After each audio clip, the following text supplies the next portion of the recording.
Hace varios años, cuando aún vivía en Buenos Aires, recuerdo que cierto día partió a la eternidad un formidable hombre de Dios, con el cual solía tener largas charlas muy constructivas.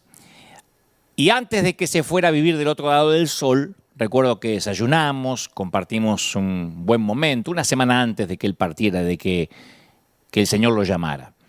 Y cuando se celebró el funeral de este amado pastor, me sorprendió que llegó todo tipo de gente a presentar sus respetos y condolencias.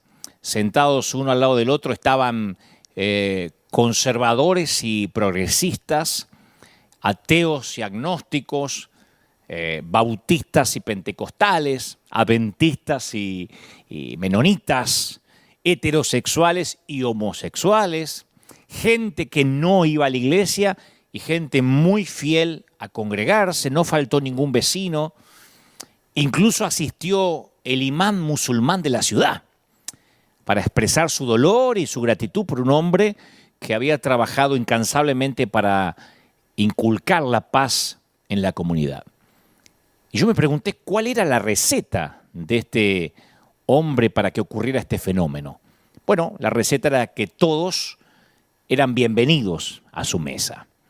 Él solía decir que en todos había un terreno sagrado y que cada uno de ellos era una oportunidad para que Dios se manifestara. Y vivió consciente del gran amor de Dios por él y por los demás. Se relacionaba con otras personas de manera tal que entretejían una relación de amistad con él. Y se arriesgó a alinearse con lo que Dios desea para la gente. Y recuerdo que ese mismo día me cuestioné qué clase de diversidad caracterizaría algún día mi propio funeral. La gente a la que había impactado durante mi vida iba a ser un grupo homogéneo de los que se visten, lucen y votan al mismo partido político que yo. ¿Van a asistir a mi funeral porque creían lo mismo que yo? ¿O mi vida representará algo mucho más acorde, ¿no?, al camino de Jesús y sus discípulos? Entonces no pude dejar de preguntarme qué tan receptivo soy a las personas que no son como yo. ¿Quién es bienvenido a mi mesa, no?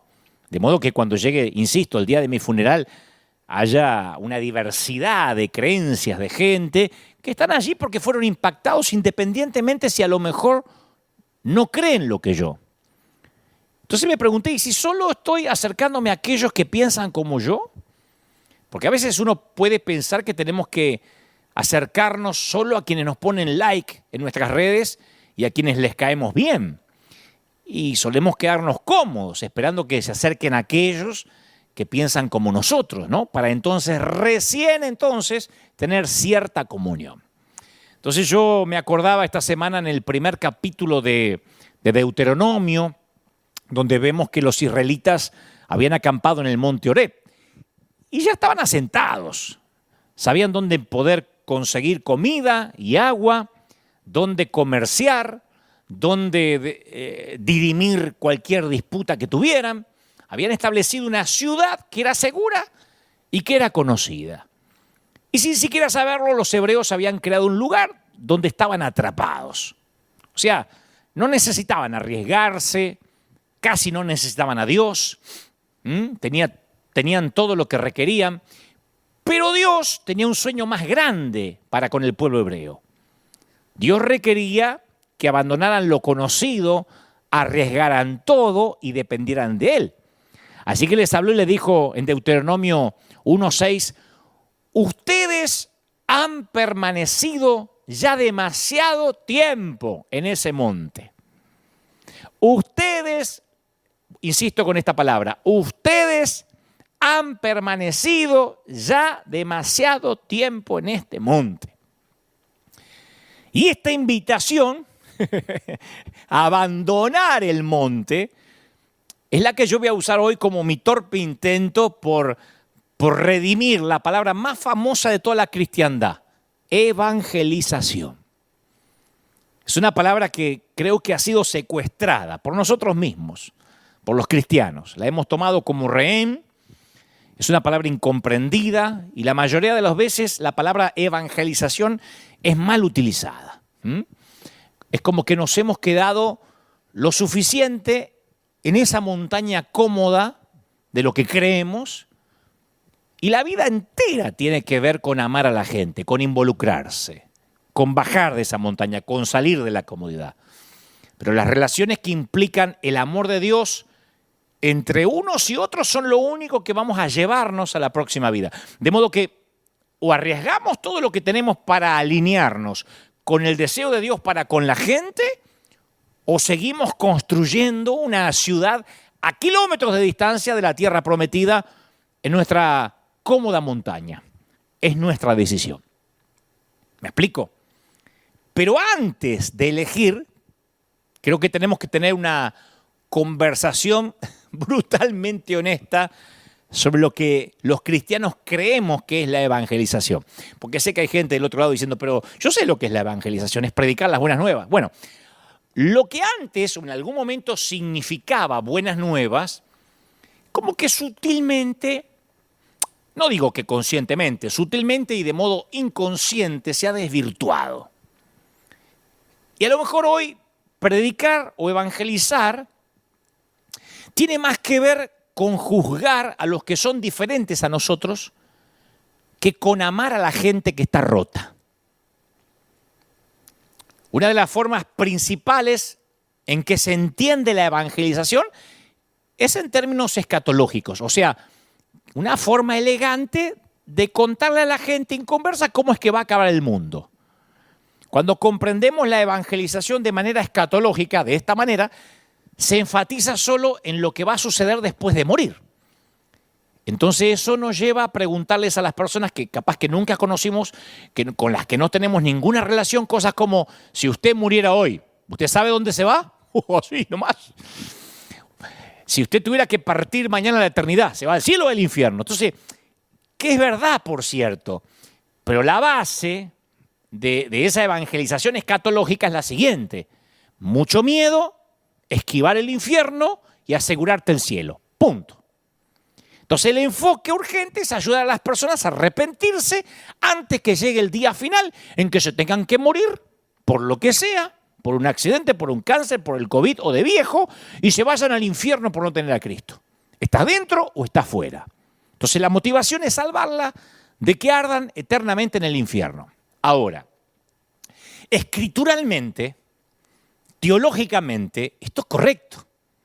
O vas al cielo o vas al infierno. Yo eso no lo pretendo cambiar, ni quiero. Pero para predicar así, no necesitamos involucrarnos con la gente. No necesitamos amar a nadie. El que se quiera salvar, que se salve. Y el que no, es su rollo. Yo predico. Ahí está el cielo, ahí está el infierno. Ya está, prediqué, ahora es tu problema. Entonces, esta versión de la evangelización está completamente enfocada en un miedo al infierno, insisto, y en obedecer a Jesús para tener un boleto de escape del infierno. Entonces, en el mejor de los casos, este es el primer paso para crecer en una relación con Cristo, en el mejor de los casos, ¿no? Uno por miedo va a la iglesia, a ver si me muero y al no tener a Cristo me voy al infierno. En el peor de los casos, lo único que adquiere la gente es un seguro contra incendios. Si me llego a morir, por lo menos sé dónde me voy. Yo me acuerdo cuando era adolescente, pasar por una plaza en Capital Federal, Plaza 11 o plaza, se llamaba Plaza Miserere, donde había un hombre, había varios, pero me acuerdo de uno en particular que predicaba ahí, un hombre con un letrero enorme que decía atrás, te vas camino al infierno, arrepiéntete. Vas camino al infierno, arrepiéntete. Eso es un cartel rojo. Y él le gritaba con furia a la gente, con un megáfono. Le decía, mundanos, impíos, como en los días de Noé, todos van a morir, acepten a Cristo, van a arder en el infierno. Entonces, tipo, con un megáfono que apenas se entendía, ¿no? Pero no sabía si estaba vendiendo naranja o si estaba predicando. Y gritaba desencajado, con los ojos fuera de órbita, como poseído. Yo me quedaba, confieso, varios minutos mirándolo, porque me llamaba la atención, porque aparte mezclaba su retórica con muchas lenguas angelicales o extrañas. Entonces decía, arrepentíos, racataca, racataca. Y recuerdo que cuando yo lo veía, no sentía ningún deseo de ser pastor algún día, ni predicador, o algún tipo de líder espiritual, y no quería que me identificaran con él. Si alguien en ese momento me hubiese dicho, Dante, vos sos evangélico cristiano como yo, no, se escapó de algún manicomio, no sé de dónde. Entonces la gente lo miraba. No estoy dudando de las intenciones de este caballero, que estoy convencido que seguramente eran buenas. Pero la gente lo miraba como salido de una clínica psiquiátrica. Y el hombre, mientras vomitaba todo veneno religioso posible y condenaba a todo el mundo. Y cuando yo vi a ese hombre degradando a todos los transeúntes en el nombre de Dios, yo tuve una profunda convicción. Porque en el fondo de mi corazón, yo también juzgaba, denigraba, avergonzaba igual que él. No gritaba en la plaza, porque era un adolescente y capaz que la vergüenza podía más. Pero yo tenía los mismos prejuicios contra la gente. Yo miraba a todos los mundanos y decía, pensar que todos estos se van a morir en el infierno. Y sentí una resolución desde muy adentro que me decía, yo no quiero convertirme en alguien así, nunca. Me daba vergüenza.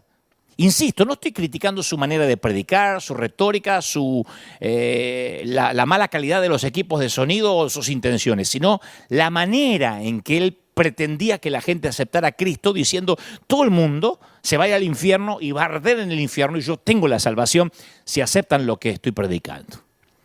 Así que a partir de esas experiencias de ver a este hombre gritando en la plaza, yo me dediqué a hojear las Escrituras y busqué ejemplos de cómo llevar el mensaje, lo que me llevó directamente a la forma en que Jesús predicaba, en que Jesús orientó su vida. Y me encontré planteándome preguntas como, ¿cómo invitaba Jesús a las personas a tener una historia con Dios? ¿Cómo invitaba Jesús a las personas a ser parte del reino? ¿Cómo hicieron eso los primeros seguidores de Jesús? ¿Cómo vivieron los discípulos? ¿Cómo predicaron los discípulos? ¿Cómo arengaban? Yo creo que a veces, en el afán de no contaminarnos, pasamos por alto el tiempo, la conversación, la creación de confianza con la gente que no conoce al Señor, y vamos directamente a la que tiene la necesidad de un Salvador. Y a veces, como hacía este hombre en la plaza cuando yo era adolescente, soltamos una bomba cristiana sobre las personas y nos alejamos. O sea que no queremos ser vistos. No queremos involucrarnos mucho con la gente, porque al fin y al cabo son pecadores. Nosotros lo que queremos hacer es dejar caer algo de verdad y decir, yo ya cumplí, yo le prediqué, ya está. Ahí me paré y le prediqué. Cuando algún día se enferme de cáncer, o le agarre el virus, o le pase algo grave, se va a acordar de que la semilla fue plantada. Y me mando mudar. Pero realmente no podemos salvar a las personas si no estamos con ellas. No podemos salvar a la gente o hablarles de salvación o conducirlos hacia la salvación si no establecemos una conexión. No podemos salvar a una persona o pretender salvar a una persona que se está ahogando a menos que saltemos al agua con él o con ella. No me malinterpretes, yo no te estoy diciendo que compartamos el pecado, estoy hablando de conectar. ¿De qué le sirve a alguien que está dando manotazos en el agua que desde la orilla le expliquemos la teología del ahogado? Y no podemos hablar sobre la vida de las personas sin antes saber quiénes son. ¿Cuál es su historia? ¿Por qué se viste como se viste? ¿Por qué habla como habla? ¿Por qué se comporta como se comporta? Y ahí es cuando algunos dicen, ¿y qué haces hablando con ese mundano? A mí todo el tiempo, cuando me saco fotografías o entrevisto a alguien, ¿y qué comunión tenés con las tinieblas? ¡Qué bonito entrevistando a ese! Y eso es porque para algunos cristianos, se me ocurre, la Biblia comienza en Génesis 1, y para otros cristianos la Biblia comienza en Génesis 3, con la caída. Hay gente que desconoce Génesis 1, arranca la Biblia en Génesis 3, a partir de la caída. Y cuando comienzan su vida espiritual, ahora te lo voy a explicar, cuando comienzan su vida espiritual a partir de la caída de Génesis 3, cuando eso sucede, viven sin la bondad de su origen. Viven dentro del dolor de la caída y desde el dolor de la caída predican. Desde esa perspectiva rota se acercan a las personas que los rodean como amenazas de las que hay que esconderse. Tiro la bomba y que se arrepienta, pero que no me quiero contaminar mucho. Tal como lo hicieron a Adán y Eva cuando Dios vino a buscarlos. Construimos muros para mantener a los ateos afuera y buscamos razones para separarnos de aquellos que son diferentes a nosotros. Sí, queremos predicarle, pero sin caminar al lado de esa persona mientras sana. Le predicamos, pero si se está por divorciar, que arregle el matrimonio, porque acá tiene que cambiar de vida, nada de seguir igual. Le predicamos, pero si es homosexual, que se haga machito, rápido, acá en el altar. O sea, no queremos que nuestra santidad se comprometa, no queremos caminar al lado de la persona hasta que sane. O lo que es peor, cuidamos el testimonio. No, es que yo tengo un testimonio que cuidar. ¿Qué a veces es la manera religiosa de disfrazar lo que en realidad estamos cuidando, que es el que dirán? Porque el testimonio, al fin y al cabo, el que mide el testimonio es el Señor. Y después, como una consecuencia natural, la gente lo ve. No hay que hacer esfuerzo por cuidar el testimonio, a menos que el testimonio sea falso. Si vos tenés un testimonio real, genuino, no tenés por qué cuidarlo. Eso de cuidar el testimonio es cuidar el que dirán, que nada tiene que ver con el testimonio. Pero no se puede decir que amamos a la gente y después acercarnos a ellos de noche, como Nicodemo con el Señor. Porque siempre que intentemos quedar bien con Jesús y con los fariseos, terminamos ofendiendo a ambos. No se puede predicar de noche. Ahora, convengamos que la salvación eterna es crucial, porque por ahí a alguno le quedó eso, pero está mal predicar del cielo y del infierno. No, la salvación eterna es crucial. Pero convengamos también que esto no significa que la vida antes de la muerte carece de sentido. Ya está, tenés la salvación y ahora ponete a vegetar hasta que Cristo venga o hasta que te toque morir. No. Por eso, de a poco, el evangelismo comenzó a pasar de la escatología, que es escapar del infierno, a la ética, a la gracia. Sin desmerecer la escatología, se incluyó la gracia, que es como el Señor predicó, con gracia y verdad. Entonces se levantó hace unos cuantos años una generación decidida a cambiar las cosas, a darle de comer al hambriento. Por ejemplo, aunque sea ateo, aunque adore a la Virgen, aunque adore a cualquier santo. Como cuento siempre, nosotros amueblamos casas todas las semanas y les llevamos electrodomésticos nuevos. Y llegamos a casa donde tiene unas vírgenes grandotas y hay santos por todas partes. Sería una locura decirle limpie eso porque no le ponemos la heladera. O sea, el Señor nos mandó a alimentar al hambriento. Caminar de la mano de la gente rota hasta que sane, hasta que cambie el tiempo que demande. Entonces hay una generación que decidió terminar con todo lo que estuvo mal, fracturado, injusto, y salir a bendecir a la gente. Vamos a dar de comer, por ejemplo. Misión Graneros, Proyecto Honra, se hicieron eco en todos los países del mundo, un montón de iglesias, de fundaciones. Vamos a involucrarnos con la gente.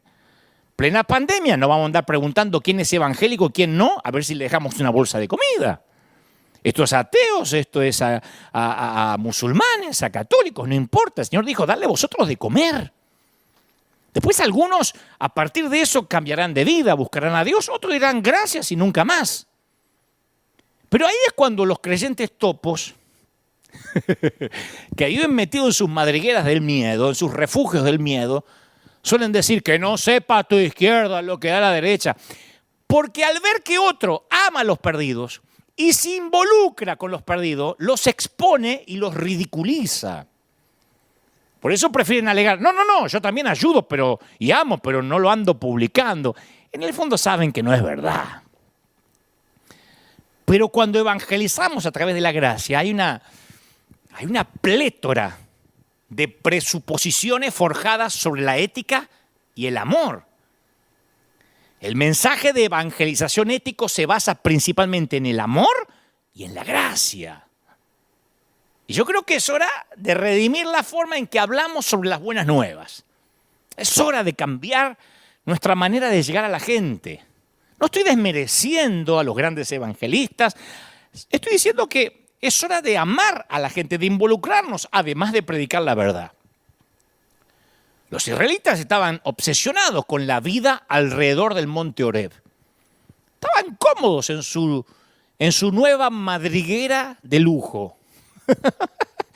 Y Dios quería que fueran una luz para las naciones y que mostraran con valentía su carácter al resto del mundo. Sin embargo, esto no iba a suceder si se quedaban atrapados en la montaña, cómodos.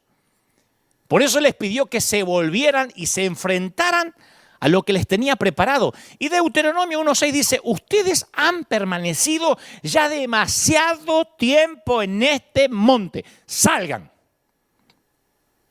A mí se me hace que es lo que Dios nos dijo a partir de marzo del 2020. Han estado demasiado tiempo en la madriguera de los templos. Salgan. Y Dios le dio al pueblo hebreo una visión de lo que esperaba hacer a través de ellos. La frase salgan, o hay una versión que dice pónganse en marcha. Transmite el mismo concepto que la palabra arrepentimiento, que significa cambiar de perspectiva, cambiar de filosofía, de mentalidad. Es un cambio completo de prioridades.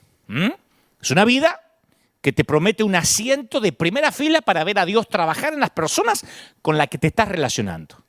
Entonces Dios invitaba al pueblo de Israel a que fuera una luz para las naciones. Como dice Miqueas 6:8, Dios invitó a practicar la justicia, amar la misericordia y humillarte ante tu Dios. Entonces los hebreos en un momento se olvidaron ver la historia que Dios estaba escribiendo y al contrario se enfocaron en las diferencias, en las sutilezas que hacen que los seres humanos seamos como somos.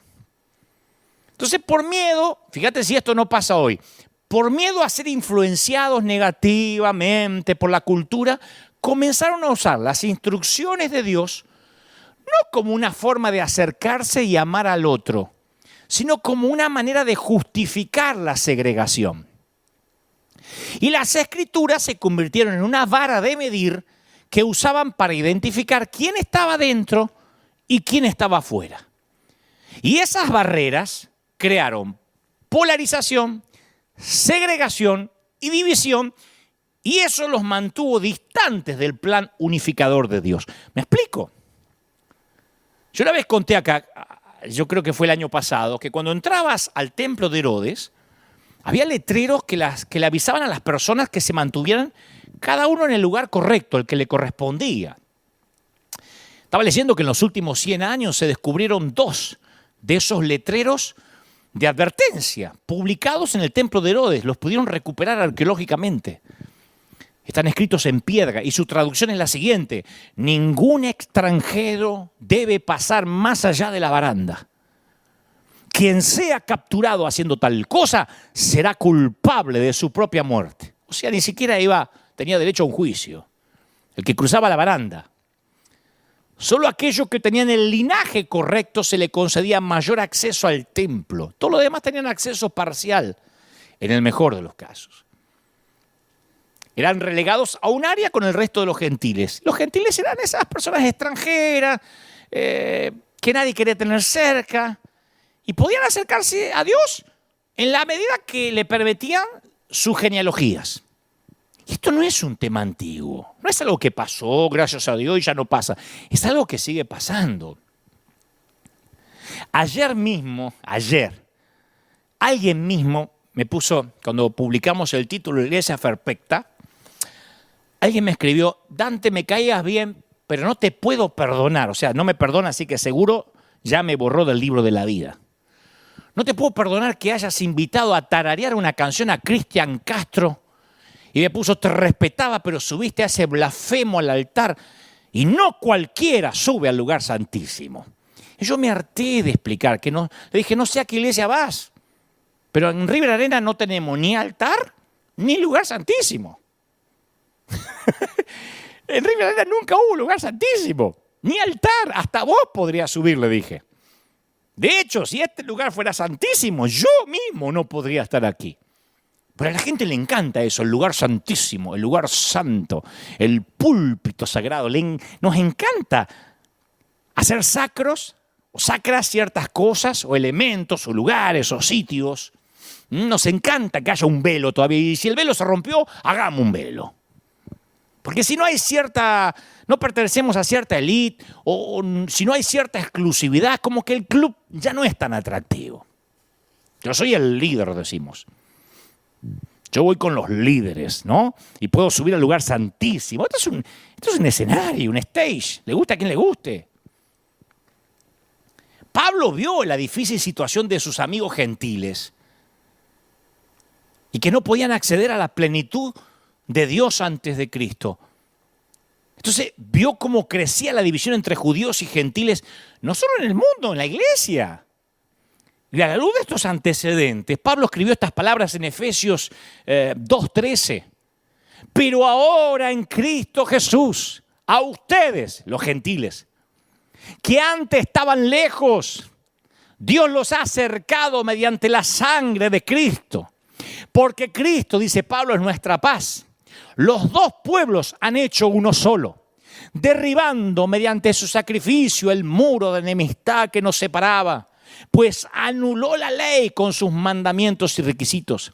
Esto lo hizo para crear en sí mismo de los dos pueblos una nueva humanidad, dice una versión, una raza completamente nueva, al hacer la paz, para reconciliar con Dios a ambos en un solo cuerpo mediante la cruz, por la que dio muerte a la enemistad.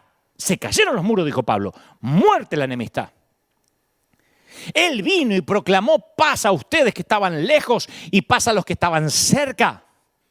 Pues por medio de Él tenemos acceso al Padre. ¿En dónde? ¿Cómo? En un mismo espíritu. Más clarito, echarle agua. Pablo estaba diciendo que Jesús representa la visión de cómo tenemos que orientar nuestras vidas. El mundo quiere que nos aislemos, que segreguemos. Pero cuando Jesús mismo, nuestro fundamento, experimentamos un evangelio que nos une, que promueve la unidad. Entonces la pregunta sigue siendo, ¿representa Jesús la manera de cómo nos relacionamos con los demás? ¿La manera en que predicamos incluso? La cruz es una asesina de barreras. La cruz es una creadora de puentes. Si alguien te lastimó, el Señor dice, ve a la cruz. Si odias a alguien, ve a la cruz. Si alguien te traicionó, ve a la cruz. Si hay personas que te irritan y te sacan de quicio, ve a la cruz. Jesús mismo, por medio de la cruz, vino a hacer las paces. Entonces, cuando vamos a la cruz y cuando llevamos a otros a la cruz, esas barreras se derrumban. La cruz destruyó la pared divisoria, dijo Pablo, el muro que nos dividía y cualquier forma de hostilidad. Por eso me pregunto de verdad, ¿qué paredes he erigido, he levantado en mi vida que impiden que las personas busquen el pleno acceso a Dios? ¿Cuáles son las barreras en mi vida? ¿Cuáles son? ¿Cuáles son las barreras en tu vida? En Romanos 10:13 encontramos a Pablo escribiendo una iglesia pequeña en Roma y les recuerda lo que hace latir el corazón de Dios. Él quería reformular su visión incluyente y desafiarlos a los que estaban en Roma a expandir la visión.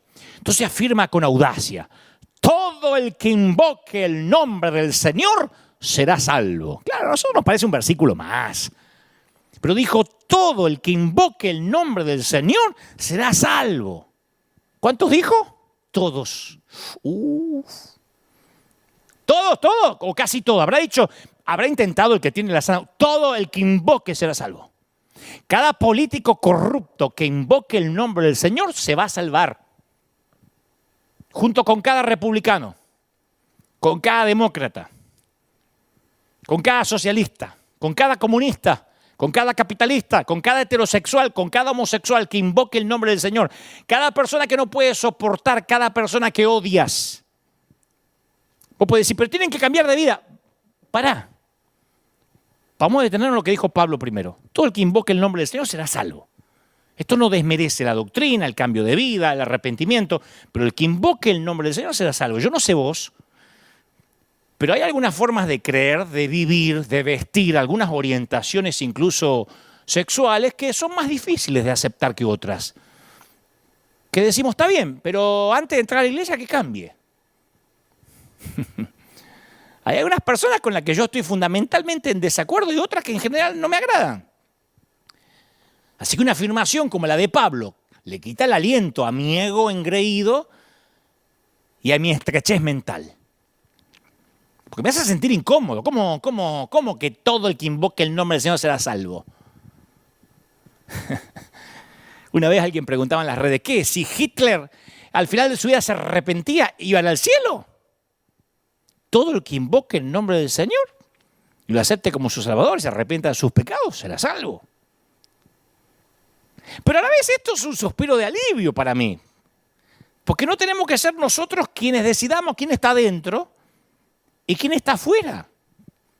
Según Pablo, Dios ya decidió eso. Y Dios dice que todos los que lo invoquen serán salvos. Y ahí surge otra pregunta. A ver, ¿cuán expansiva es esa invitación de amar a todos? Yo me imagino a esa iglesia en Roma sentada, esta gente sentada escuchando mientras leían la carta, ¿no? Y me pregunto si sintieron la misma incomodidad que estás sintiendo vos ahora o yo, cuando comprendieron exactamente lo que Pablo estaba diciendo. Estaban ansiosos por vivir como Dios deseaba, entonces preguntaron, ¿y cómo lo hacemos? ¿Cómo que todos? ¿Y a quién hay que ir? Y Pablo respondió con su brillante manera retórica, ¿no? En Romanos 10, 14. Él dice, ¿cómo pues invocarán en aquel en el cual no han creído? ¿Y cómo creerán en aquel de quien nunca han oído? ¿Y cómo oirán sin haber quien les predique? ¿Y cómo predicarán si no fueran enviados? O sea, Pablo les dijo en esencia, si queremos ver a todos invocar el nombre del Señor, tenemos que ir, involucrarlo, tenemos que salir de la rutina, dejar la montaña conocida, la madriguera, arriesgarnos y predicar. ¿Es un riesgo? Es un riesgo. Pues es que durante la Segunda Guerra Mundial, la frase riesgo calculado comenzó a circular en todo el ejército. En todos los ejércitos del mundo, porque los generales calculaban el riesgo de cuántos soldados iban a perder la vida si intentaban una misión. Y una vez que discutían las posibilidades hipotéticas, el más alto al mando determinaba si valía la pena arriesgar a las víctimas potenciales con el intento. Entonces la frase riesgo calculado más tarde se hizo famosa también en los círculos comerciales, en los recursos humanos. Las empresas antes de contratar a alguien se calcula el riesgo. Y si el valor potencial a obtener supera el costo para alcanzarlo, seguimos adelante. Damos el salto. Corremos el riesgo.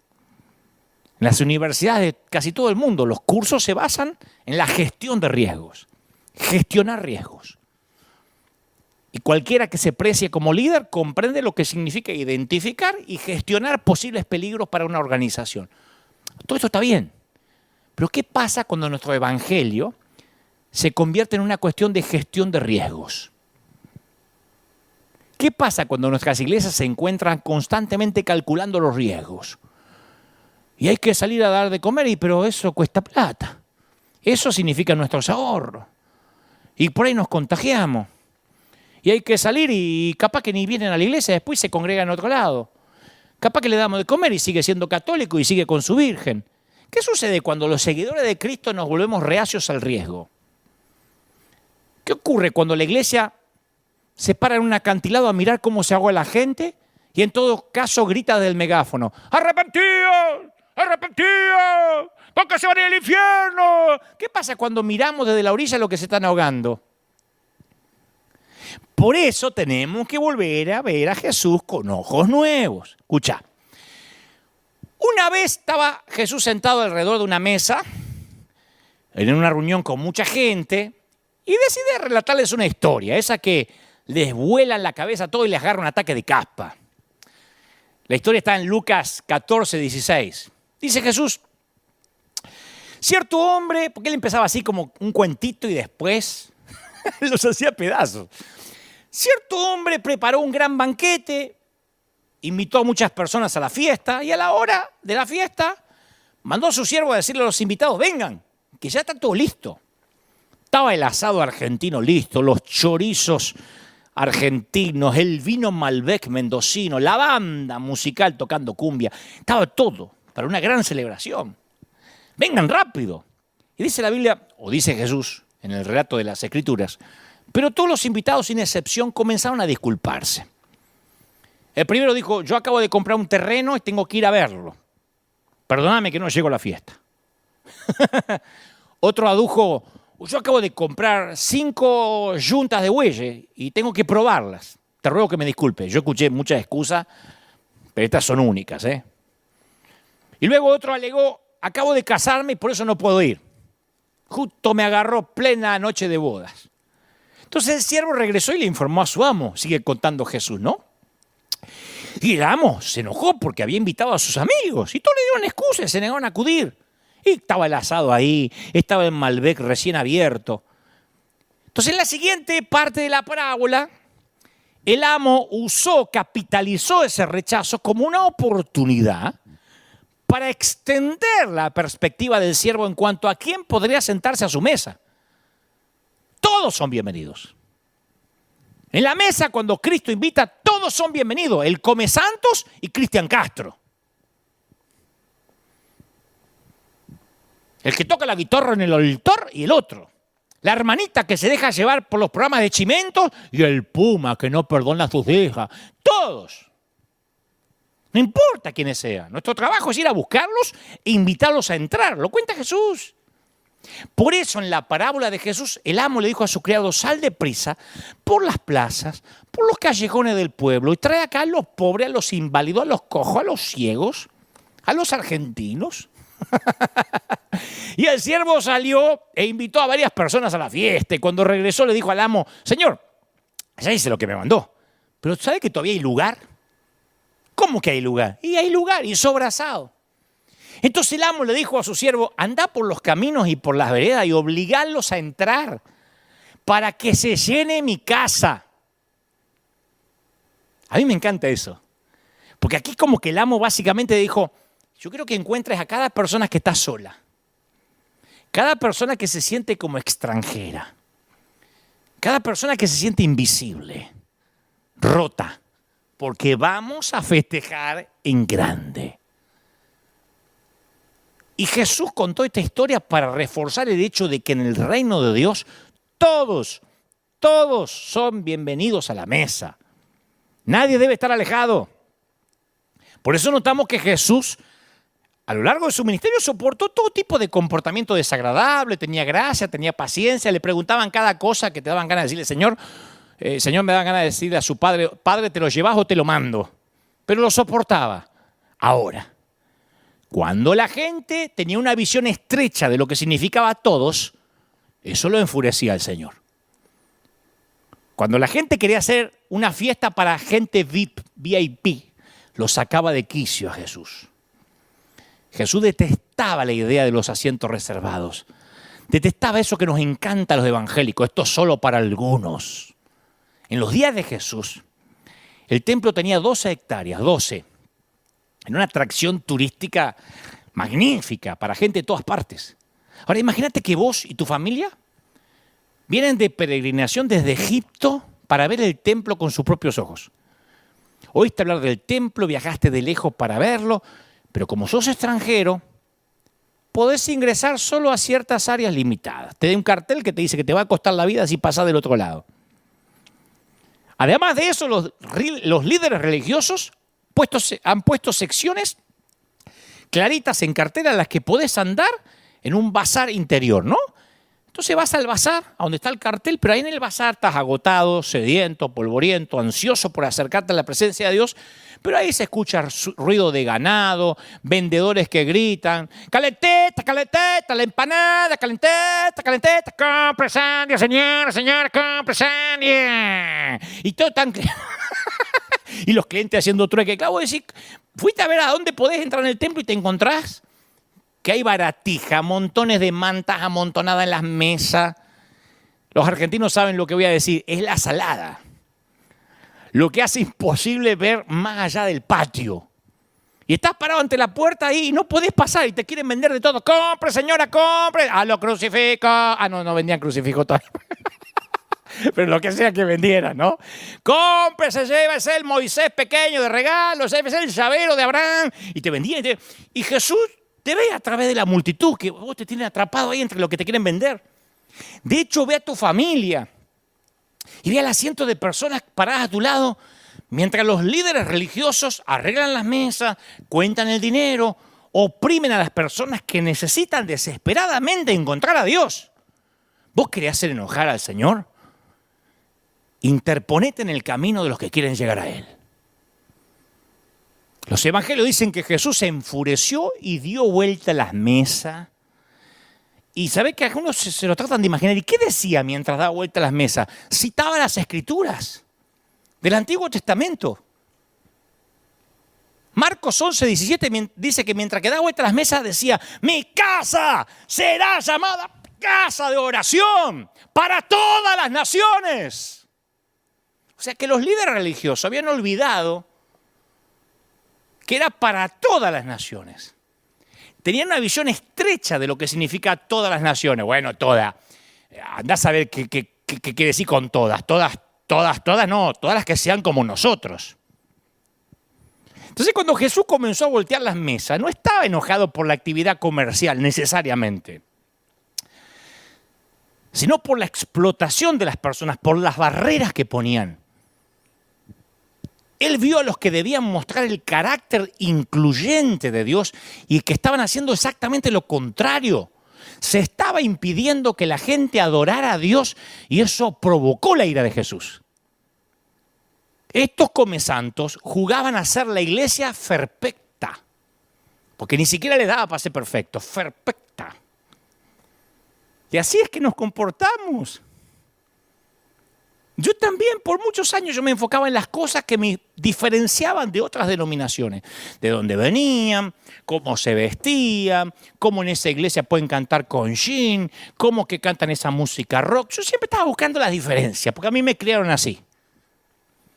Y para serte sincero, lo que exactamente estaba haciendo era separarme de esa gente, porque estaba buscando razones para justificar mi separación. Excusas que justificaran mi falta de gracia con esa gente. Por muchos años yo buscaba, por eso digo soy un legalista en recuperación, porque no te terminás de recuperar del todo. Es una tarea que me va a llevar toda una vida, ¿no? Tal vez cuando me muera pongan en mi tumba como figura la tumba de Ruth Graham, la esposa de Billy Graham. Tarea terminada, tarea concluida, gracias por la paciencia. Pero por ahora Dios está trabajando en mí. Yo siempre busqué muchas maneras, algo para liberarme, para mantener una distancia segura de los que no eran como yo. Y me centraba siempre en lo que hacían diferente antes que lo que hacían igual, porque no quería darle gracias a esas personas. Y la humanidad está sedienta de gracia, está en busca de gracia. Todos estamos desesperados por buenas noticias. Y como cristianos podemos ser instrumentos, canales de gracia. Mi querida, mi viejo, tenemos las buenas noticias a nuestro alcance y podemos dar gracia a aquellos que están hambrientos. No sé por qué damos tan poca gracia. Por eso mismo, vamos a seguir viendo a Jesús con ojos nuevos. A mucha gente no le gustaba la forma en que Jesús desafiaba el sistema. Los incomodaba. Le agarraban hormigas en las nalgas cuando hablaba Jesús. Lucas 10:25 relata que en eso se presentó un experto en la ley. Escuchá, experto en la ley. Para poner a prueba a Jesús. O sea que no era alguien que buscaba información. Era un experto que venía con una preguntita trampa. Le dijo, maestro, aleluya, gloria. Viste que los maestros de la ley hacen así, aleluya, como que le están bajando mails todo el tiempo del cielo, tienen banda ancha. Entonces dice, maestro, ¿qué tengo que hacer para heredar la vida eterna? Claro, esto parece una pregunta medio tonta, ¿no? Para un maestro como Jesús. Porque él pudo hablarle sobre el cielo, sobre la vida después de la muerte, sobre la eternidad con Dios. Sin embargo, no era lo que el experto en la ley estaba pidiendo. En el contexto judío, cuando escuchabas la frase vida eterna, significaba ¿cómo guardo la sana doctrina para que yo me gane el cielo? Esa era la pregunta que le hicieron a Jesús. No era un ignorante, un neófito, era un experto en la ley probando a Jesús. Este experto de la ley se levantó y lo puso a Jesús en el estrado de los testigos, haciendo instantáneamente que todos a su alrededor se convirtieran en jurado. Todos miraban a Jesús a ver qué iba a responder. Dinos, maestro, aquí queremos saber qué podemos hacer para heredar la vida eterna, qué doctrina tenemos que seguir. Y Jesús respondió brillantemente con una pregunta para elevar la conversación al nivel del corazón más que de la mente. Le estaba ayudando a este hombre que hacía la pregunta a descubrir lo que él creía que era verdad. La Biblia dice que Jesús replicó, ¿qué está escrito en la ley? ¿Cómo la interpretas tú? Fíjate qué astuto, ¿no? ¿Qué está escrito en la ley? ¿Vos cómo la interpretás? En esencia estaba diciendo, eres el experto en la ley, ¿no? Y me preguntás a mí.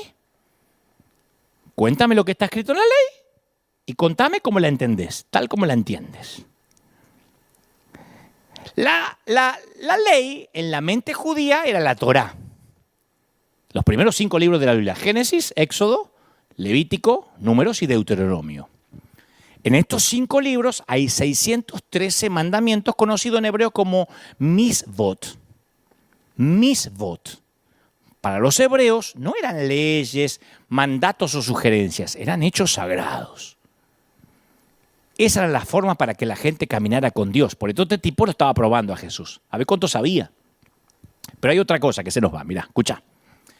Los rabinos estuvieron de acuerdo en que la orden sagrada más importante estaba en Deuteronomio 6:5.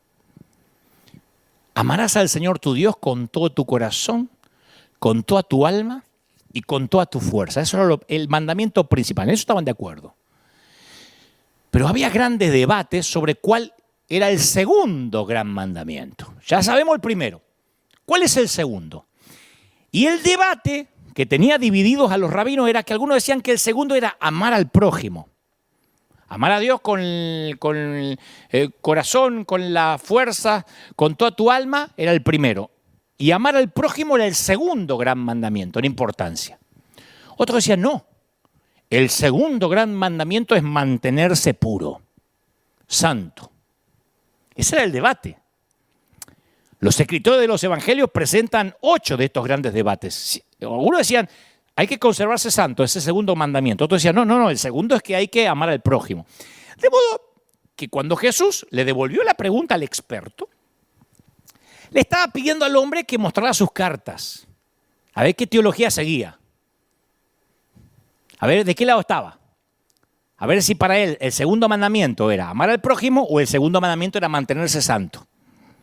Jesús le dijo esencialmente, escúchame, experto en la ley, ya que vos la conoces, ¿cómo la interpretas? ¿De qué lado estás? Mira lo que dijo el hombre en el versículo 27.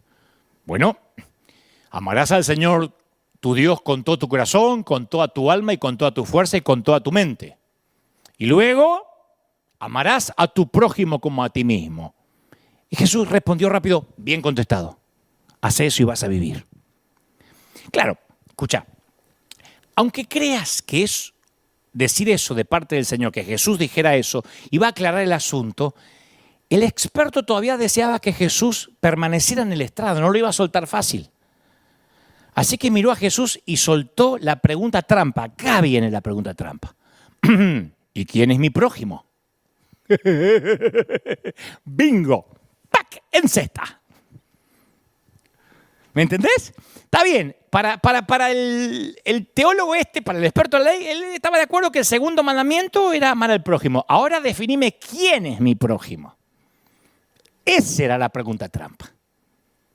Ahí cree que lo tiene a Jesús entre la espada y la pared. En esos días, prójimo se definía con la palabra rea, que en hebreo se refiere a alguien cercano, alguien de tu propia tribu, de tu propio país. Prójimo definitivamente no es pagano, ni gentil, ni samaritano. Un prójimo era de la misma tribu.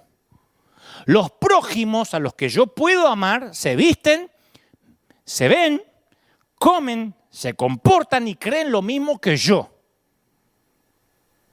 Los prójimos hablamos todo lo mismo. Nos ponemos todo en nuestras madrigueras y alguien nos dice, dígale que está a su lado, Dios te bendiga, Dios te bendiga, Dios te bendiga. Ahora voltea a tu hermano y dile, Dios te va a empoderar, Dios te va a empoderar, Dios te va a empoderar. Ese es mi prójimo. Ese experto de la ley estaba tratando de acorralar a Jesús, haciéndole una pregunta trampa. ¿Quién dice que es mi prójimo? Obvio. Supongo que me dirás que el que tiene la sanísima doctrina, el que toma la Santa Cena el primer domingo de cada mes. El que no escucha música mundana. El que no se saca fotos con artistas, ¿no? ¿Quién es mi prójimo? ¿Qué es lo que los religiosos dicen hasta hoy? Si es mi hermano, lo amaré, pero que se arrepiente y guarda la sana doctrina, si no, no tengo comunión. Entonces Jesús, ¿sabe qué hace? Cuenta una historia ahí mismo. O sea, que lo tienen acorralado, según el experto en la ley cree que lo tiene acorralado. Jesús responde con una parábola. Y antes de ver las palabras de Jesús, yo quiero llevarte al Antiguo Oriente y describirte cómo este público escuchó esta parábola. Escuchala con ojos nuevos. O mirala con ojos nuevos o escuchala con oídos nuevos. Porque esto tiene grandes implicaciones para nosotros hoy. De modo que pretendamos que estamos todos unidos, reunidos, estamos alrededor de Jesús y estamos escuchando esta historia por primera vez. Escucha. Por primera vez la vamos a escuchar, ¿eh? Acordate, ¿me siguen cómo es? ¿Me seguís? Está dividida la cosa. Que algunos creen que el segundo mandamiento es, acordate, el segundo mandamiento es ser santo. Otros creen que el segundo mandamiento es amar al prójimo. Este coincide con Jesús. Está bien, amo al prójimo, es el segundo gran mandamiento, pero ¿quién es mi prójimo? Y Jesús va a responder. Mirad, resulta que bajaba un hombre de Jerusalén a Jericó, cayó en manos de unos ladrones, le quitan la ropa, lo golpearon y se fueron. Se ve que era Venezuela, Buenos Aires o Ciudad de México. Lo dejan medio muerto. No sabemos dónde era el hombre, lo único que sabemos es que se dirigía de Jerusalén a Jericó. Los académicos insisten que este camino era uno de los lugares más peligrosos para viajar en el Antiguo Oriente. Era una ruta con mucho viento, con curvas que impedían que el viajero pudiera ver lo que había al doblar el camino. Entonces Jesús nos dice que los atacantes persiguieron, golpearon al hombre violentamente, lo desnudaron, le robaron todo, lo dejan medio muerto en el camino. En ese entonces, por eso te decía, vamos a entender la parábola como la entendió esa gente. Las dos formas sencillas para identificar de dónde provenía alguien era la vestimenta y el lenguaje. Si el tipo está medio muerto que no puede hablar y está desnudo, no saben de dónde es. Es imposible saber de dónde es ese tipo. Es un tipo que está ahí. No sabemos si era judío, no sabemos si es enemigo, no sabemos si tiene una virgen en la casa, si cree en Moisés, si es adventista, si es mormón y le robaron la bicicleta, no tenemos la menor idea. Sin ninguna identificación, el hombre de la historia de Jesús es solo eso, un hombre desnudo. No tenemos más información. Un hombre desnudo a punto de morir. Jesús sigue la historia. Dice, bueno, un sacerdote, al verlo, se desvió y siguió de largo. El sacerdote era de la clase alta, por lo que muchos eruditos creen que la mayoría de los sacerdotes vivían en la ciudad de Jericó. Los sacerdotes hacían turnos para trabajar en el templo 2 semanas con los levitas y los laicos religiosos y luego tenían 2 semanas de descanso en el mes. Así que vos imagínate a este sacerdote, un hombre de clase alta, gente así de mucho nivel, gente cheta, fresa, que regresa a casa después de 2 semanas de severo trabajo. El sacerdote vio al hombre y decidió seguir. ¿Por qué él tenía que hacer algo por el hombre desnudo? Vos decís, porque estaba apurado. Yo escuché esto una vez. Quizás estaba apurado. No, esto no es un problema de gestión de tiempo. Dios no estaba haciendo una parábola de que hay que andar despacio.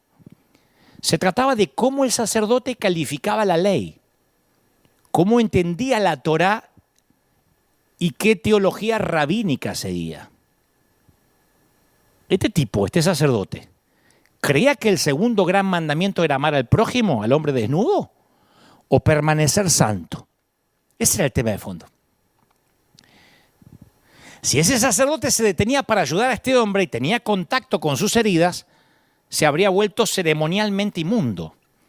Tenía que regresar al templo, recién venía de ahí, 2 semanas sin ver la familia. Tenía que regresar al templo, iniciar un ritual de limpieza que a menudo incluía el bochorno público. La gente hubiese dicho, pero claro, el tipo no hace su trabajo, no podés mantenerte santo, anduviste con inmundos.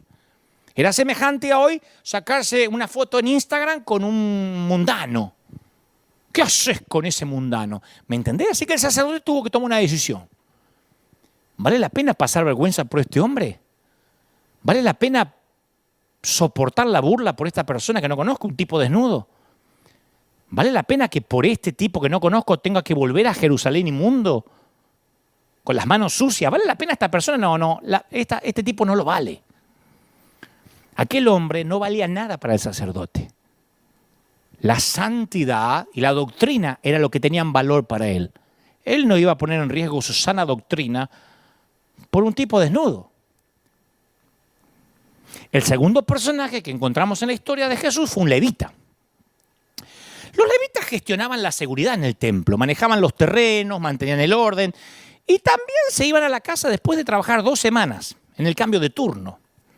No eran de la clase alta, por lo que el levita probablemente caminaba, no montaba a caballo. Y llega ahí, dice Jesús, su jefe, el sacerdote, ya se había ido a casa. Y el levita sabía que el sacerdote había pasado antes, porque él iba atrás.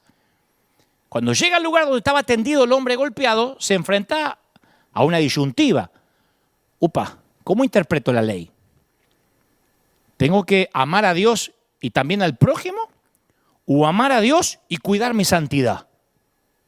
Y piensa, ¿qué hizo mi jefe, el sacerdote? Mi jefe pasó por al lado. Es como decir, si mi pastor no ama las almas, ¿la voy a amar yo? Así que el levita pudo haber pensado, si yo no hago lo mismo que mi jefe, ¿qué estoy diciendo de mi jefe? No puedo faltar el respeto. Tengo un conflicto de intereses. Así que el sacerdote pasó y también pasó el levita. Como el camino era muy estrecho y el herido estaba atravesado, no había mucho espacio para que caminaran los transeúntes. Así que es más probable que lo pisaran. Y el sacerdote, de hecho, lo pisó. El levita le pasó por encima. Si hubieras estado escuchando a Jesús contar esta historia, ya te anticipás, espoleás la historia, ¿no? Porque ya ves la progresión de los personajes que está construyendo. Él está describiendo la jerarquía del templo. Ya introdujo un sacerdote en la historia, ya metió un levita. El próximo personaje que va a meter presumiblemente es el religioso, es el laico, el lego religioso, que también habría estado de camino a casa después de servir en el templo. Pero ¿sabe qué hace Jesús?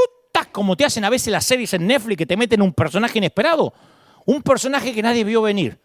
Dice, y aparece un samaritano. Usar esa palabra en ese momento era como usar un término racista, despectivo, como decir, aparece un nazi. Yo creo que toda la multitud hace, ¡oh! Pero un samaritano, dice Jesús, que iba de viaje, llegó donde estaba el hombre y viéndolo, se compadeció de él.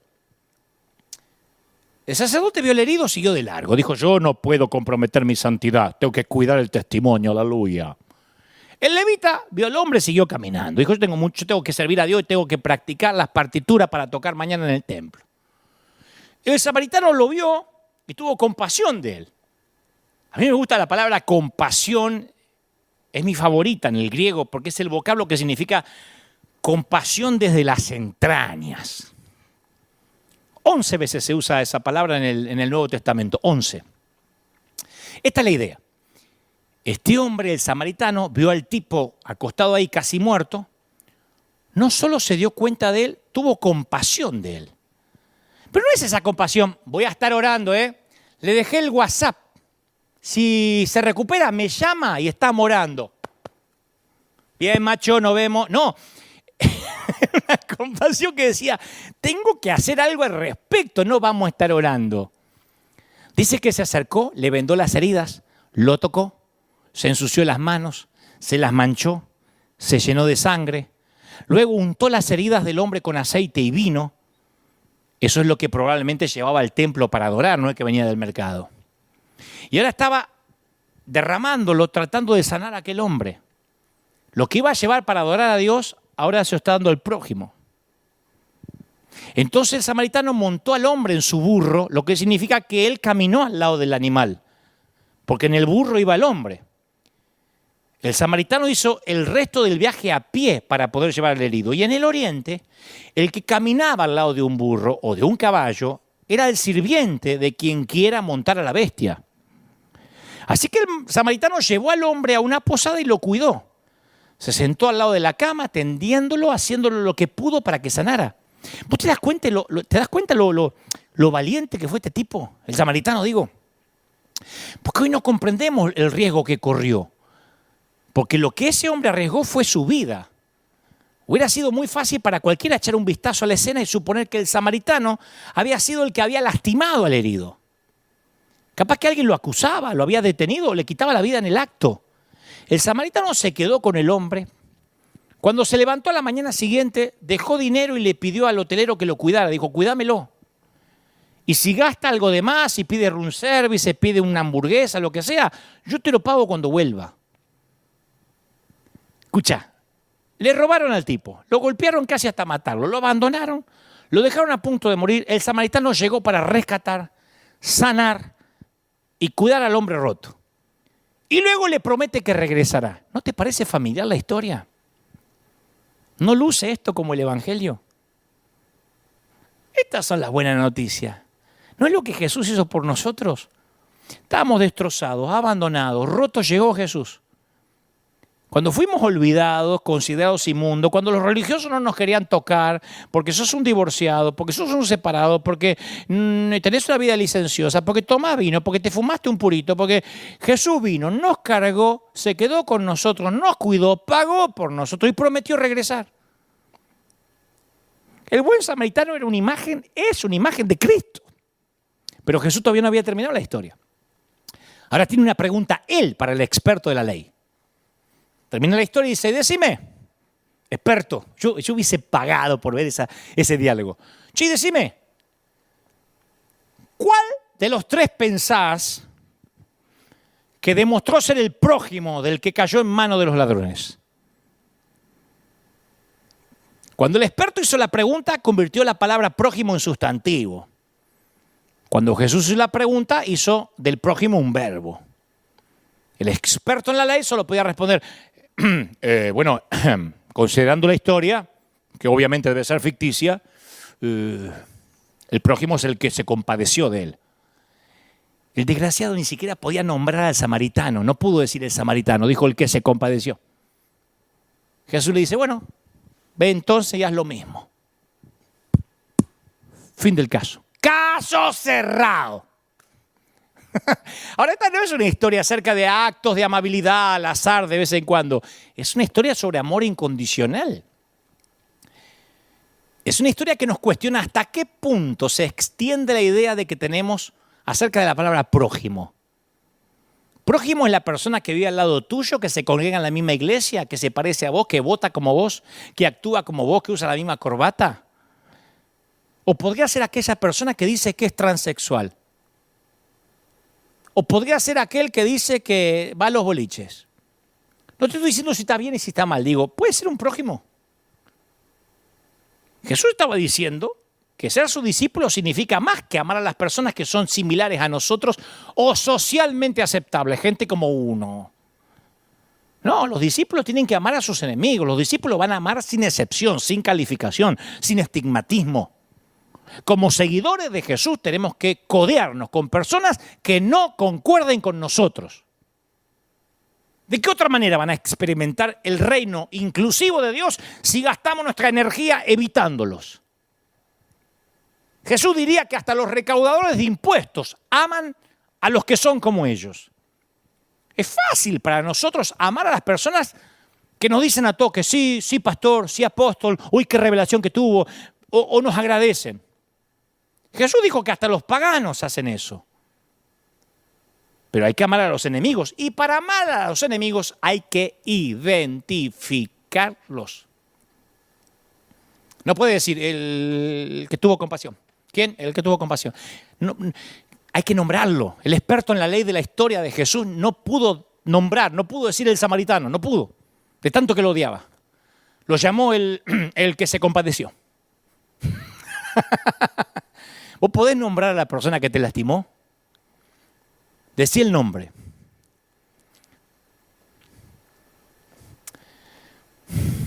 Porque ese es el primer paso para la reconciliación. Capaz que no podés nombrar a la persona, tal vez vas a hacer referencia a esa persona por un título, mi ex, mi suegra, mi ex suegra, mi antiguo pastor, ese dark con los pelos parados, ese amanerado, el ecuménico aquel que predica, el rarito, el apóstol de la prosperidad. Capaz que no puedes nombrarlo, entonces le pones una etiqueta. O puedes hasta decir, la iglesia que me lastimó. Mira, si alguna vez vamos a amar de la forma en que Jesús ama, tenemos que comenzar a ser honestos. Brutalmente honestos. Y cuando podemos decir los nombres de nuestros enemigos, comenzamos a verlos como humanos, no como categorías. Y cuando los vemos como personas y no como categorías, recién podemos orar a favor de ellos. No es la iglesia que te lastimó, porque el edificio no te lastimó, a menos que se te haya caído el techo. Decimos, la iglesia esa es legalista. No, es gente. Entonces, ¿podés orar por aquellas personas que te son insoportables? La cruz es profunda y amplia, y lo esencial de la cruz es atraer lo más cerca posible. La pregunta es, ¿representa nuestra vida la cruz? Nuestra vida está llena de una amplia gama de personas de todo el espectro espiritual. ¿Hay un asiento disponible siempre en nuestra mesa? Porque es fácil tener una fe unilateral. Es fácil vivir una vida segura, sin riesgo, en nuestra madriguera, en nuestra montaña. Una vida en la que decidimos que vamos a elegir quién entra a nuestro club y quién no. Acordate que somos lo más cercano a una Biblia o a una iglesia a las que algunas personas van a leer o van a llegar. Y yo no dejo de preguntarme, ¿los invitará a nuestra presencia a sentirse intrigados por la forma que los amamos y los vemos? ¿O nuestra actitud y nuestra conducta sugieren que solo van a tener un acceso parcial al amor de Dios? Jesús audazmente proclamó con su vida que cada persona que camina por este planeta está solo a una invitación a la mesa de distancia. Y prosperamos cuando permitimos que la cruz diezme las barreras que hemos levantado y los transforme en portadoras de las buenas nuevas de Dios. Yo no sé si te va a gustar esto, pero el peor alcohólico, la persona más airada, el criminal más peligroso, la persona más adicta, el más chismoso, el más lujurioso, la persona más racista, el más disfuncional de tu familia, la persona más odiosa que conoces y vos mismo, están invitados a la mesa. Gente rota. La iglesia es para gente rota. Y yo quiero orar para que tu funeral esté lleno de personas que no sean como vos. Puesto que todos, mientras vivías, fueron recibidos a tu mesa. Me va a encantar que a mi funeral venga mucha gente evangélica y muchos católicos y muchos ateos y muchos judíos que digan, era buena persona, era buen tipo, quiero saber más del Dios en el que creía este. Yo voy a orar que puedas tener una vida profundamente alineada con el deseo de Dios para la gente, con cada uno de sus miembros. Oro para que esparzas la gracia, que busques lo bueno, que te enfoques en la necesidad. Oro para que invites sin descanso a otros que vengan a la fiesta y que vean lo que Dios está haciendo con tu vida. Oro para que la gente vea tu vida como portadora y no como una barrera. Oro que ayudes a las personas a experimentar el pleno acceso a Dios. y sea en una prisión o en una cafetería, que tu historia se use para señalarle a los perdidos el camino de Jesús. Que te lances de cabeza para ayudar a aquellos que se están ahogando. Que estés dispuesto a arriesgarlo todo por aquel que dio todo por tu vida. Ay, claro, a propósito. Si insistes con la idea de encontrar la iglesia perfecta, te tengo buenas noticias. Es posible que la iglesia perfecta sí exista. El problema es que si fueses vos a congregarte o yo, la echaríamos a perder. Así que oro para que en el mejor de los casos, vos y yo, solo seamos parte de una iglesia perfecta. ¿Qué es lo máximo que podemos aspirar? Oro para que Dios traiga revelación. Oro para que el Espíritu Santo nos llene de amor por los perdidos. Oro para que cuando la pandemia vaya pasando por cada país y se vaya acabando, cada iglesia se transforme en un hospital del alma de gente rota. De gente que nos equivoquemos por abrazar antes que equivocarnos por ser barreras o levantar muros. Oro para que cientos de hospitales del alma se levanten a lo ancho de todo el mundo. Oro para que este río que ha comenzado aquí en Anaheim se extienda a distintos sitios, a distintos continentes y llegue a Asia, África, Oceanía, América, Europa. Oro para que la gracia y la verdad lleguen a todos sitios. Estoy orando para que cuando en junio abramos, Dios mediante, se llene de gente rota, de gente perdida. No vamos a tener más asientos reservados para nadie. Acá no habrá más asientos para VIP, no porque lo antes estaba mal, sino porque tenemos que evolucionar, cambiar, entender. No somos los mismos de ayer y hemos comprendido que hay camas tipificadas metafóricamente en cada butaca que necesitan ser ocupadas por gente que está en terapia intensiva en su vida. Gente que necesita un respirador espiritual. Gente que necesita urgentemente salir adelante. Y hemos dicho, Señor, este será un hospital para gente rota, para gente necesitada. Y no importa qué estés pasando, en esta iglesia sí recibimos a cualquiera. En esta iglesia no hay lugar santísimo ni hay altar. Es simplemente una arena con gente que compone la iglesia. Es simplemente un sitio donde te vamos a abrazar, donde no haremos preguntas, solamente te vamos a abrazar, orar por ti, te vamos a guiar en una oración de arrepentimiento y te vamos a acompañar hasta que sanes.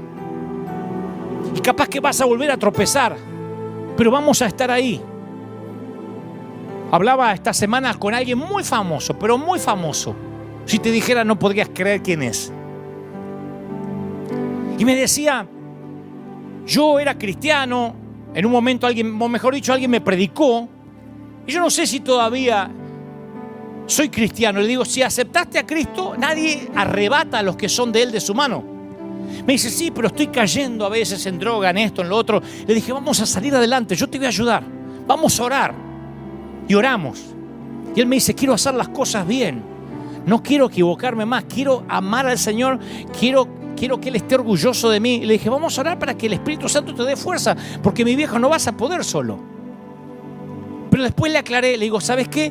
Posiblemente vayas a caer en algún momento. Me dice, no quiero, yo no te estoy deseando eso, pero posiblemente vas a caer. Y quiero que cuando eso pase no te avergüences. Me dice, ¿de verdad? Sí, volveme a buscar. Yo te voy a acompañar hasta que sanes, hasta que salgas. ¿Cómo pretender a alguien que se quiebra el fémur o que se dobla un tendón que salga corriendo? No, vamos de a poco. Primero son muletas, primero a caminar, te vas a tropezar, vamos. Y me dice, es la primera vez que encuentro una iglesia que no remata a los heridos. Me dijeron que si vuelvo a caer, que no me aparezca más por la congregación que alguna vez fue o donde le predicaron. Y yo le decía, pero tenemos que entender de que somos un hospital. Algunos se reponen rápido con una aspirina y otros tardan más tiempo. Le dije, vamos, tenés que salir adelante. Y ese a la vez le dijo a otro famoso. Y a esa vez le dijo a otro. Y un montón de gente diciendo, ¿podés orar? Necesito ayuda. Gente necesitada. Pero que fueron condenadas por la iglesia. Fueron condenadas por la propia congregación, independientemente de qué país sea. Fueron condenados, estigmatizados, le dijeron mundanos, ateos, blasfemos, hijos del diablo. Y yo sé que es así, porque me lo dicen hasta a mí cuando por ahí no coincide en la doctrina. Ya me mandan al infierno. Y hemos hablado de esto durante toda la pandemia. Tiene que cambiar. Tenemos que ponernos serios.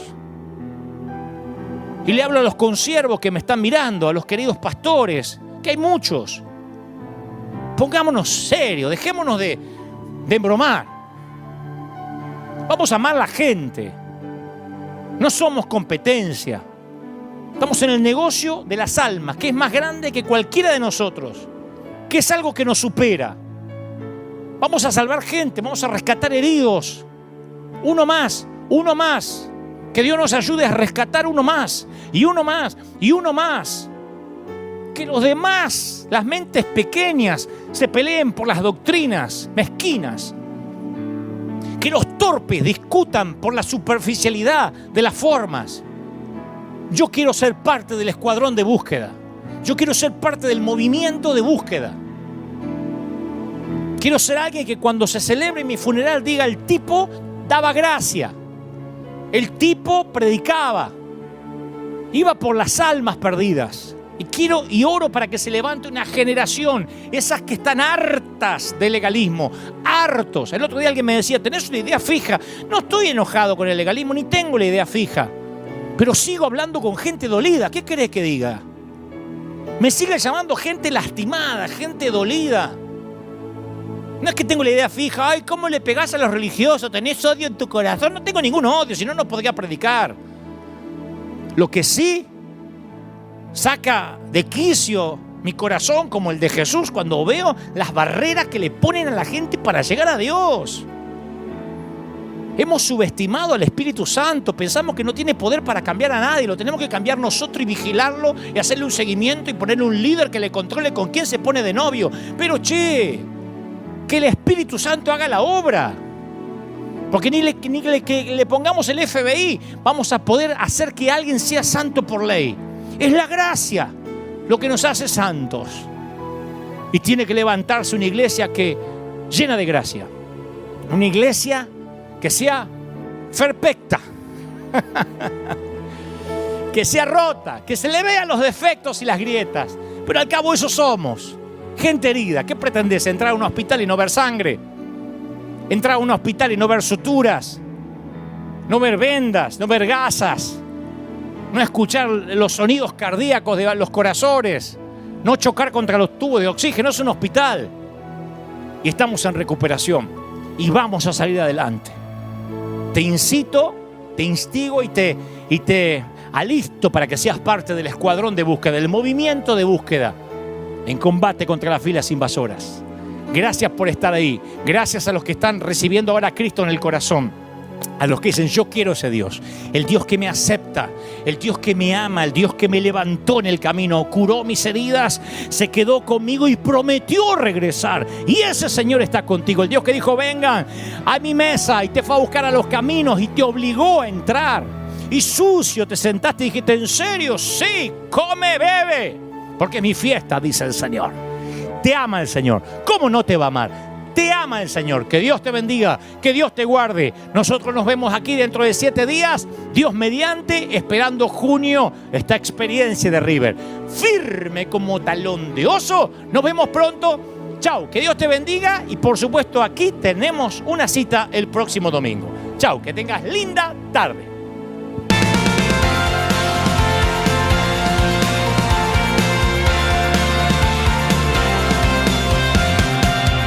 Apareciste una noche de soledad, abandonado y perdido te reconocí. Tu voz diciéndome: no temas, yo estoy aquí.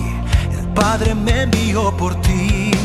Y me curaste las heridas, me sanaste, mi Jesús. Todas mis cargas las dejaste allí en la cruz. Algo tan grande no lo puedo comprender. Oigo tu dulce voz diciéndome una y otra vez: oh, oh, oh, oh, eres bienvenido, eres amado. Una y otra vez: oh, oh, oh, oh, bienvenido a River, eres amado.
ਸਾਡੀ ਔਕਾਤ ਦੁਨੀਆ ਤੋਂ ਵੱਖਰੀ, ਦਿਲ ਵਿੱਚ ਦਮ ਤੇ ਅੱਖਾਂ ਵਿੱਚ ਸ਼ਕਤੀ।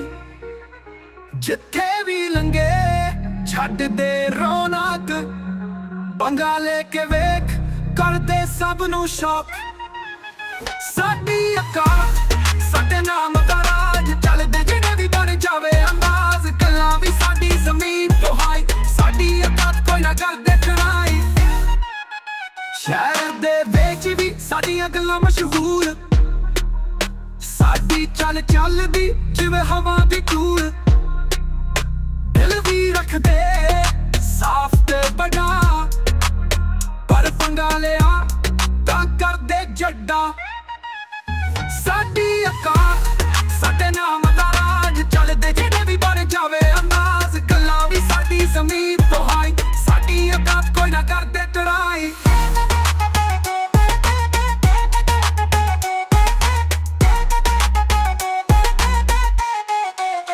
ਉਹ ਅਸਲੀ ਯਾਰੀ ਤੇ ਸਵੈਗ ਨਾਲ ਭਰਪੂਰ, ਦੁਨੀਆ ਦੀਆਂ ਗੱਲਾਂ ਸਾਨੂੰ ਲੱਗਦੀਆਂ ਜ਼ਰੂਰ। ਜਿੱਥੋਂ ਵੀ ਗੁਜ਼ਰੀਏ ਬਣ ਜਾਵੇ ਬਾਤ, ਸਾਡੀ ਔਕਾਤ ਦੁਨੀਆ ਵੀ ਕਰਦੇ ਸਲਾਮ। ਸਾਡੀ ਔਕਾਤ ਜਿਵੇਂ ਸੂਰਜ ਦੀ ਰੋਸ਼ਨੀ, ਦਿਲ ਵਿੱਚ ਜਜ਼ਬਾਤ ਤੇ ਦੁਨੀਆ ਦੀ ਖੁਸ਼ੀ। ਗੱਲਾਂ ਵੀ ਬਣੀਆਂ ਤੇ ਸਟਾਈਲ ਵੀ ਅਲੱਗ, ਸਾਡੀ ਔਕਾਤ ਦੁਨੀਆ ਵੀ ਕਰਦੇ ਨਜ਼ਦੀਕ।